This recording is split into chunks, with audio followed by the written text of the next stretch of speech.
Chaudhary Mohammad server की दौरे बरतानिया में एक और मुलाकात। चौधरी मोहम्मद सरवर की मेंबर स्कॉटिश पार्लियामेंट सारा बोइक से भी मुलाकात में पाकिस्तान और बरतानिया में सेहत और तालीम समेत दीगर शोबों में दो तरफा ताउन पर बातचीत की गई।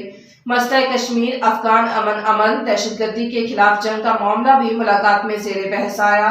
सारा बोइक अफगान अमन और दहशतगर्दी के खिलाफ पाकिस्तानी किरदार की मुतारफ निकली। पाकिस्तान ने दहशतगर्दी के खात्मे और अमन के क़याम के लिए जो कुर्बानियां दी, इनकी कोई और मिसाल नहीं मिलती। दुनिया में मुआशी तरक्की और इस्तेहकाम के लिए अमन का क़याम भी ज़रूरी है। अगर दुनिया अफगानिस्तान से मुंह मोड़ लेगी तो अफगानिस्तान की सूरत हाल किसी के कंट्रोल में नहीं रहेगी। अफगानिस्तान में गुर्बत और बेरोजगारी से पैदा हालात दहशतगर्दी जैसे खतरनाक होंगे। दुनिया अफगानिस्तान को मशरूत नहीं, गैर मशरूत इमदाद दे।